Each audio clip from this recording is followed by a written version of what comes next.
रात के 12 बज रहे थे। अब वो पढ़ते पढ़ते थक चुकी थी। उसने किताबें मेज पर रख दी। वह सोना चाहती थी मगर सो न सकी। और जब नींद ना आए तो कितनी बहुत सारी बातें जहन में कुलबुलाने लगती हैं। अब्बा का खत क्यों नहीं आया? आपा तहमीना के इश्क के पीछे जान गंवा दी। अब वो बिल्कुल तन्हा है। किसी की संगत नसीब नहीं। अम्मा अपने दुखों में मुब्तला हैं। उन्होंने कभी अपनी इस औलाद के दिल में झांक कर नहीं देखा। उसके लिए कुछ नहीं सोचा और जमील भैया खामखा उसकी राह का रोड़ा बन रहे हैं। क्या उन्हें जिंदगी में और कोई काम नहीं? लाहौल विला। मगर वो उनके लिए सोच ही क्यों रही है? खिड़की से रोशनी अंदर आ रही है, इसलिए नींद नहीं आती। उसने दोनों पट भेद दिए। निचली मंजिल में अचानक सबके बातें करने की आवाज आने लगी। वो दम साध कर बातें सुनने की कोशिश करने लगी। 12 बजे हैं, शायद शकील आया होगा और सब उसकी ताक में होंगे। सीढ़ियों पर कदमों की चाप हुई तो वह घबरा कर उठ बैठी। जमील भैया उसकी तरफ आ रहे थे। आलिया दादी की तबीयत बहुत खराब है, जरा देर को नीचे चलो। वो बहुत संजीदा हो रहे थे। तुम घबराओगी तो नहीं? एक दिन सभी पर यह वक्त आना है। उसका दिल जोर से धड़का। वो सब समझ गई थी। उसे महसूस हुआ कि उसके पांव कांप रहे हैं। मगर वो बड़ी हिम्मत से जमील भैया के साथ हो ली। जमील भैया उसका हाथ थामे हुए थे, मगर उसे तो पता ही नहीं चल रहा था कि यह हाथ उसका है या किसी और का। दादी की मसहरी खींचकर उनका मुंह किबला पश्चिम की तरफ कर दिया गया था। अम्मा, बड़ी चची और बड़े चचा मसहरी के आसपास खामोशी से खड़े थे। दादी को वो झगड़ालू सांस न जाने कितनी पुरसुकून हो गई थी। दूर दूर तक जिंदगी की आहट भी न महसूस होती। दादी की आंखें दरवाजे पर टिकी हुई थी। अभी उनमें इंतजार का नूर बाकी था।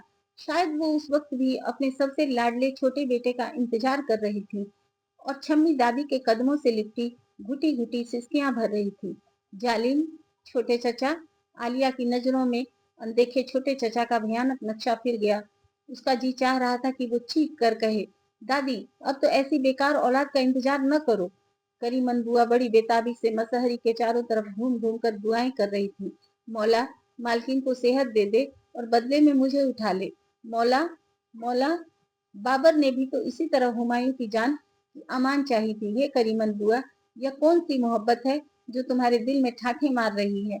आलिया ने बढ़कर करीमन बुआ को बिठाना चाहा, उन्हें लिपटाना चाहा, मगर वो अपने को छुड़ाकर फिर दुआएं करने लगी। मौला, मौला। एक हिचकी के साथ दादी को स्थायी शांति मिल गई। करीमन बुआ हाथ जोड़कर खड़ी हो गई। उनकी आंखों में एक भी आंसू न था। बड़े चचा ने नब्ज पर से हाथ हटाकर दादी के हाथ सीने पर बांध दिए और लिहाफ से मुंह छुपा दिया। करीमन बुआ सर झुकाए कमरे से निकल गई। छम्मी, अब उठ जा बेटी। बड़ी चची ने छम्मी को उठाया तो दादी का ढका हुआ मुंह देखकर वो बेकाबू हो गई। बड़े चचा का मुंह बर्दाश्त के कारण लाल हो रहा था और उनकी आंखों से माँ की मोहब्बत भरी कहानियों की यादें झांक रही थी और स्थायी जुदाई का दुख झलक रहा था। बड़े चचा सर झुकाए बैठक में चले गए, शायद इसरार मियाँ को खबर देने। अम्मा और बड़ी चची छम्मी को चुप कराने की कोशिश कर रही थी, मगर वो हाथों से निकल जाती। फिर जब जमील भैया ने बढ़कर उसके कंधे पर हाथ रख दिया तो छम्मी का सर जैसे खुद ब खुद उनके सीने पर आ टिका और वो इस तरह चुप हो गई जैसे कभी रोई न थी। वो कमरे से बाहर आ गई। करीमन बुआ आंगन में ईंटों का चूल्हा बनाकर बड़े से पतीले में पानी गर्म कर रही थी और वो जो अब तक दादी की मौत पर एक आंसू भी न बहा सकी थी, अंधेरे में आग के कांपते शोलों को देखकर सिसक उठी। करीमन बुआ ने उसकी तरफ देखा और सर झुका लिया। रात दादी की मसहरी के पास बैठकर कट गई। अम्मा और बड़ी चची आज दादी के सारे अत्याचार भूलकर उन्हें इस तरह बिलख बिलख कर याद कर रही थी जैसे उनके बिना दुनिया सूनी हो गई हो। जब तक दादी जिंदा रही, उनके जुल्म व सितम ने सबके कलेजे छलनी रखे। बुढ़ापे के आते ही सभी ने इंतकाम ले लिया। बेकार चीज की तरह उठाकर एक तरफ डाल दिया और फिर जिंदगी की व्यस्तताओं के इतने दौरे पड़े कि दादी टुकुर टुकुर मुंह तकने के सिवा कुछ न कर सकी। आलिया का जी चाहा कि वो अपने कानों में रुई ठूस ले। अम्मा और बड़ी चची की मोहब्बत की दास्तानें उससे न सुनी जा रही थी। आखिर इस वक्त सबको उनके जुल्म ओ सितम क्यों नहीं याद आते? उसे तो सिर्फ छम्मी अच्छी लग रही थी, जो कोई बात न कर रही थी, बल्कि थोड़ी देर रो लेने के बाद दरी के एक कोने पर लेटी बड़ी सुकून से सो रही थी, जैसे अब भी उसका सर जमील भैया की छाती से टिका हो और करीमन बुआ जो सामने ठंडी हवा में बैठी गीली लकड़ियां फूक रही थी और गोद में रखे कुरान पाक को हिल हिल कर पढ़े जा रही थी। कितने सब्र और खामोशी से उन्होंने दादी की मौत को बर्दाश्त कर लिया था। 6 साल से अकेली दादी की खिदमत करने वाली करीमन बुआ ने एक आंसू भी न बहाया था। उसका जी चाह रहा था कि वो भी दरी के कोने पे सिकुड़ कर सो रहे। उसे दादी से न तो बहुत मोहब्बत थी और न कोई शिकायत।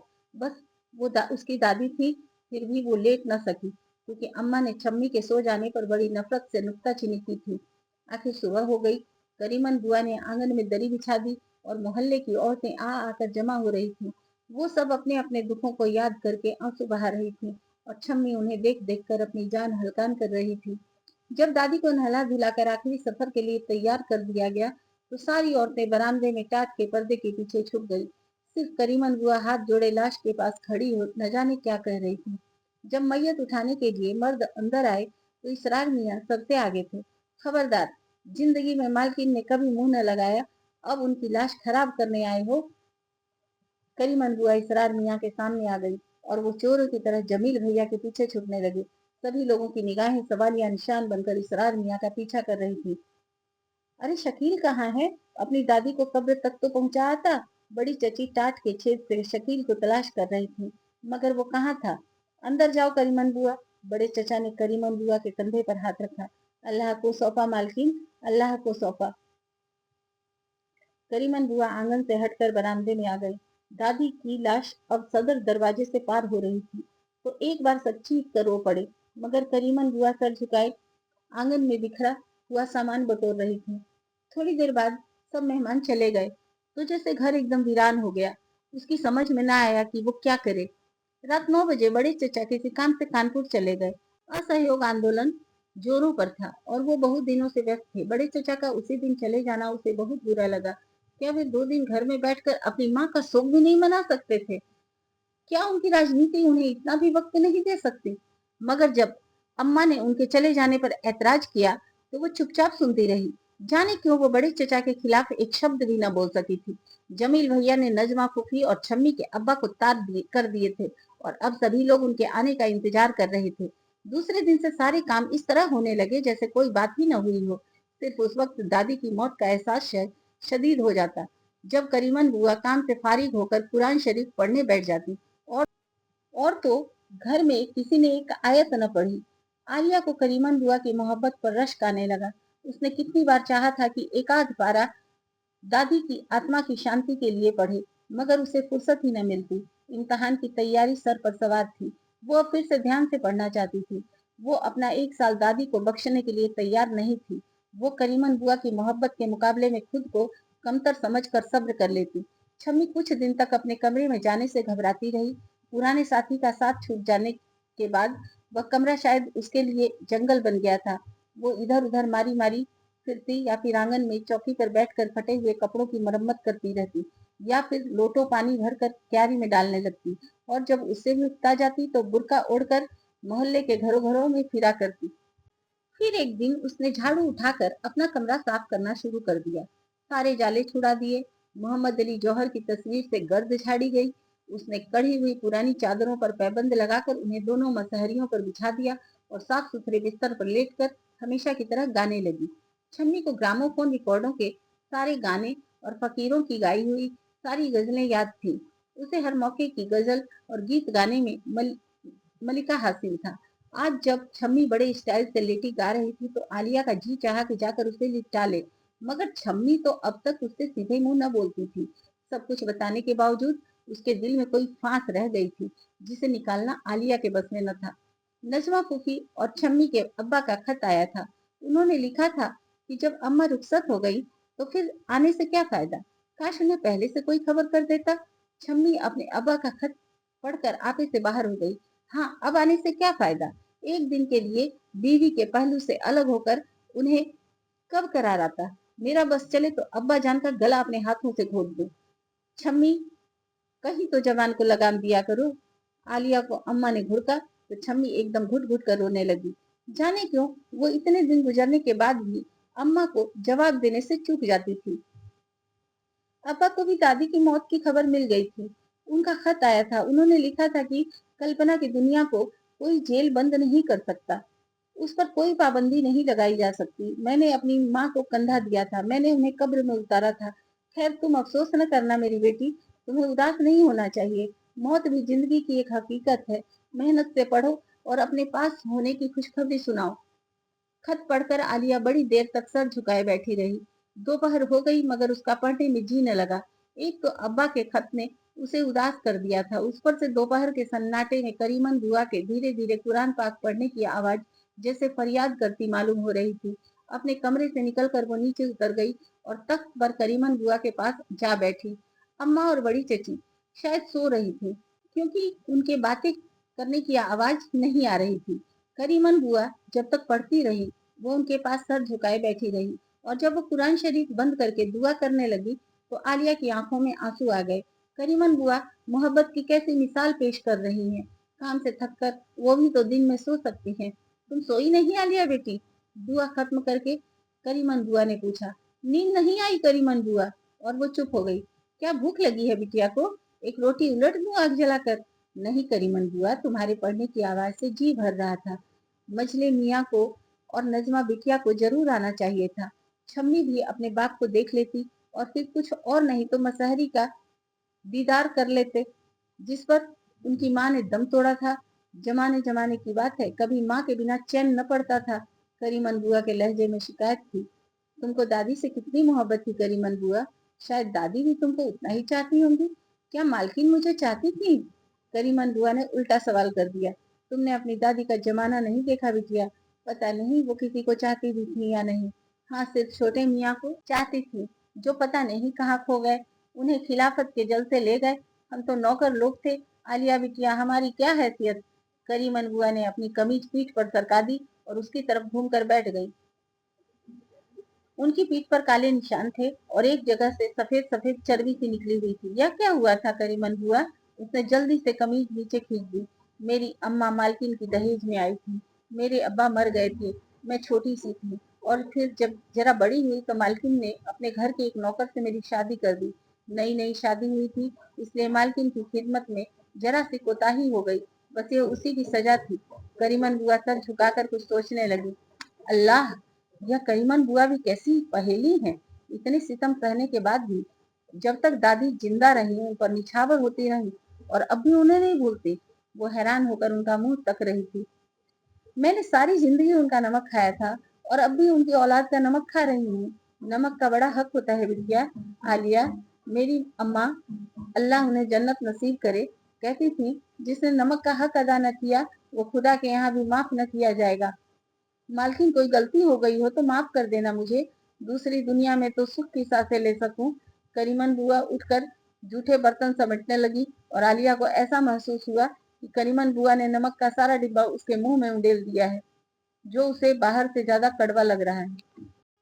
सूरज डूब रहा था, और उस वक्त गली में सौदे वालों ने जैसे धावा बोल दिया था। सब एक दूसरे से बढ़कर आवाज लगा रहे थे, और छतों से खुली खिड़कियों से बच्चों और मर्दों की आवाजें आ रही थी। रोजे अफ्तार के लिए सब अपनी पसंद के सौदे वाले को आवाज दे रहे थे। खिड़की खोलकर वो 1 मिनट के लिए गली में झांकी। सामने हाई स्कूल का काला फाटक बंद पड़ा था, और दरख्तों के झुंड से कोयल के कूकने की आवाज आ रही थी। जाने शकील स्कूल जाता भी है कि नहीं, उसने सोचा। लेकिन कौन है जो सब कुछ मालूम करे? अगर बड़े चचा घर पर थोड़ा सा भी ध्यान दे तो सब कुछ ठीक न हो जाए। मगर उसे एकदम अब्बा याद आ गए। एक बार इस बार वो उन्हें ईद कार्ड जरूर भेजेगी। खिड़की बंद करके वो छत पर आ गई तो उसे हल्की सी सर्दी महसूस होने लगी। फिर भी वो टहलती रही। छतों से बच्चे पतंगे उड़ा रहे थे और शोर हो रहा था। आलिया को याद आया कि एक बार बचपन में उसने भी भंगी के लड़के के साथ पतंग उड़ाने की कोशिश की थी, और अब्बा ने उसे जोर से डांटा था। मगर आज तक उसे पतंग बड़ी अच्छी लगती। आलिया, बड़ी चची हाँफती हुई ऊपर आकर उसके पास खड़ी हो गई। उनका मुंह सुर्ख हो रहा था। जैसे बड़ी मशक्कत की हो, ऐसी ही मजबूरी होती जो वह सीढ़ियां चढ़ती। उन्हें तो ऊपर चढ़ने के ख्याल से ही बेचैनी होने लगती। यह लो अपने कपड़े। उन्होंने सांस दुरुस्त करते हुए हंसकर एक बंडल उसकी तरफ बढ़ा दिया। दुपट्टा रंग कर चुन लो, और पाजामा भी मशीन पर खटखटा लो। जम्पर तो तुम्हारे पास है ही। उसने बड़े चाव से बंडल खोलकर देखा। ढाका की मलमल का दुपट्टा और नीली साटन चमक रही थी। मगर बड़ी चची, इसकी क्या? बस बस, तुम आज रात जरूर से डालो और हंसी खुशी ईद मनाओ। वो जाने के लिए मुड़ी। रोजा खोलने का वक्त हो रहा था। तुम नीचे नहीं आती? अल्लाह, ये कपड़े कहाँ से आ गए? कौन ले आया? ईद के लिए किसी के भी तो कपड़े नहीं बने थे। बड़ी चची ने तो कई बार बड़े चचा से कपड़ों के लिए कहा था, मगर वो हर बार शर्मिंदा से होकर बैठक में चले गए थे। फिर उसके कपड़े किसने खरीदे हैं?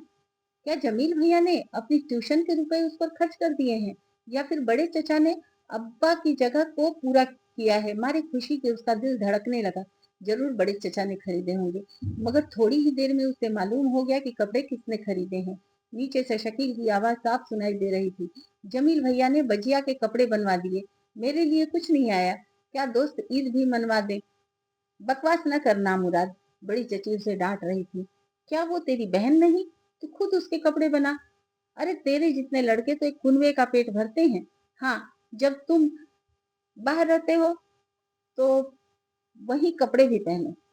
जमील तो बहुत शरीफ लड़का है। अम्मा भी शकील का कलेजा जला रही थी। मुझे इस घर से मिला ही क्या है कभी? कपड़े भी दोस्त ही दे देंगे। शकील ने बड़े पक्केपन से जवाब दिया। तुम भी अगर बजिया की तरह बन जाओ तो अल्लाह कसम जमील भैया तुम्हारे 10 जोड़े बना दे। वैसे तुमको कौन पूछे? छम्मी भी तीर बरसा रही थी, जो सीधे आलिया के कलेजे में उतर रहे थे।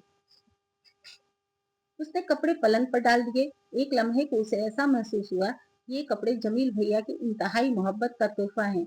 मगर दूसरे ही लम्हे ये कपड़े ठंडे और कफन की तरह महसूस होने लगे। उन कपड़ों में लिपटा हुआ नीले होठों वाला एक चेहरा झांक रहा था।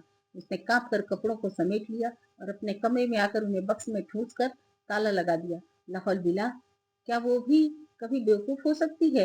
ये सब उसी थैली के चट्टे बट्टे हैं। मर्द का स्वभाव तो पारी की तरह है, जरा सी गर्मी मिली और चढ़ गया। कल छम्मी थी, आज वो मंजूरे नजर है।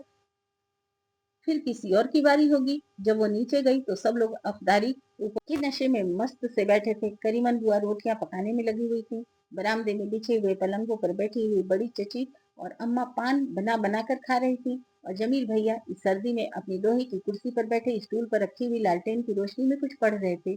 जब जोर की सर्दी होती तो शाम को यह कुर्सी बड़ी सोनी सोनी लगती। दोपहर में छम्मी उस कुर्सी पर बैठकर धूप सेकती। जाड़ा गर्मी बरसात यह कुर्सी हमेशा क्यारी के पास खड़ी उसी तरह पड़ी रहती। उसे कोई भी न उठाता। आलिया को एक लम्हे को यह ख्याल आया कि कहीं जमील भैया को सर्दी न लग जाए। अब तो अच्छी खासी ठंडी हवा चल रही थी। अब तुम्हारी पढ़ाई का क्या हाल है? इम्तहान के तो बहुत थोड़े दिन रह गए हैं। जमील भैया ने उसे देखते ही सवाल किया और उसके साथ ही बरामदे में चले आए। बस ठीक ही है। वह अम्मा के पास बैठ गई। उसे डर ही लगता कि कहीं जमील भैया इम्तहान न लेने लगे। बड़े चचा लाख उन्हें अपनी लाइब्रेरी की चाबी न देते, फिर भी वो जमील भैया की प्रतिभा की कायल। तुम भी जरा आलिया की पढ़ाई देख लिया करो, अम्मा ने कहा। हाँ, मैं जरूर देखूंगा। वैसे तो आजकल मैं भी एमए की तैयारी कर रहा हूँ, जमील भैया ने खुश होकर बताया और फिर कनखियों से आलिया की तरफ देखा। छम्मी जाने किस वक्त अपने कमरे की दहलीज पर आकर बैठ गई थी। यहाँ आ जाओ छम्मी, सर्दी है, इधर बरामदे में बैठो, बड़ी चची ने कहा। मैं ठीक बैठी हूँ, छम्मी ने तल्खी से जवाब दिया। पहले भी जब जंग हुई थी तो यहाँ महंगाई हो गई थी, मगर वह तो और ही जमाना था। हमारे घरों में तो पता भी न चला। पता चला भी तो उस वक्त जब मेरा भाई। बड़ी चची चुप हो गई और फिर ठंडी सांस भरकर बोलने लगी। उन दिनों यह जमील पैदा हुआ था, जब इसके मामू के मरने की खबर आई थी। बड़ी चची ने सबकी तरफ देखा, मगर सब नजरें झुकाए खामोश रहे। मगर अब तो महंगाई का पता चल रहा है। अब तो वो हालत हुई। बड़ी चची चुप हो गई क्योंकि अम्मा के माथे पर बल पड़ गए थे। जब भी बड़ी चची महंगाई की बात करती तो अम्मा के माथे के बल और गहरे हो जाते। सब लोग खाना खा लो, नहीं तो ठंडा हो जाएगा। करीमन बुआ ने तख्त पर दस्तरखान बिछा दिया। छम्मी जैसे झपट कर अपनी जगह से उठी और प्लेट में अपना खाना निकालकर तेजी से अपने कमरे में चली गई। आलिया उसका मुंह देखती रह गई। हाय, ये छम्मी यूं ही नाराज हो गई। कोई बात होती तो फिर ठीक था। उसका कैसा जी चाहता कि छम्मी एक बार फिर पहले जैसी हो जाए। अब इतने प्यार से कोई भी तो बच्चिया कहने वाला न था। उसने बड़ी उपेक्षा की दृष्टि से जमील भैया को देखा, मगर वो तो जैसे उसी को तक रहे थे।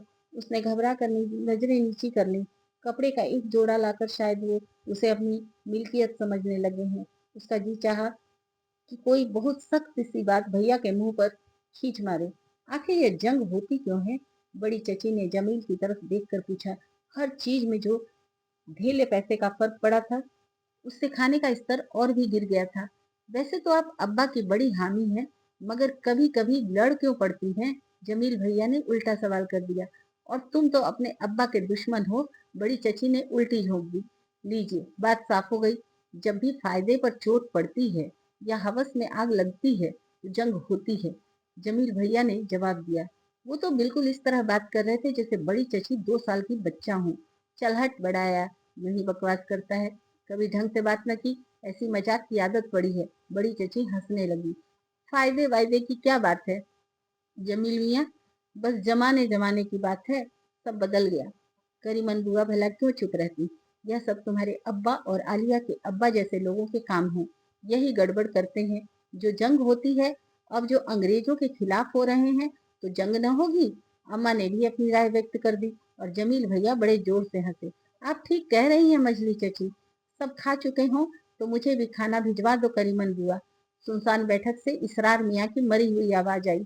बड़े चचा की कहीं दावत थी, इसलिए वो अपने मेहमानों के साथ जा चुके थे और अब इसरार मियाँ बेसन की 2 फुल्कियों से रोजा खोलकर खाने के इंतजार में घुल रहे थे। जरा सब्र से काम लिया करो इसरार मियाँ साहब। क्या घर वालों से पहले तुम्हारी कश्ती सजाकर भेज दिया करूं? करीमन बुआ ने झल्ला कर जवाब दिया। इस इसरार मियाँ में कितना तंज छुपा था, कैसा मजाक कह कहे लगा रहा था। मगर जब बड़े चचा उन्हें इसरार मियाँ कहते तो कितनी सच्चाई और बराबरी का दर्ज होता। जाने यह सब लोग इसरार मियाँ के लिए कुछ सोचते क्यों नहीं। हे इसरार मियाँ, अगर मेरा बस चले तो सबसे पहले तुम्हारी कश्ती सजा कर ले आऊं, उसने दिल ही दिल में कहा और खाना खत्म करके जल्दी से ऊपर चली गई। जमील भैया एक सा उल्टी पलटी नजरों से देखे जाते।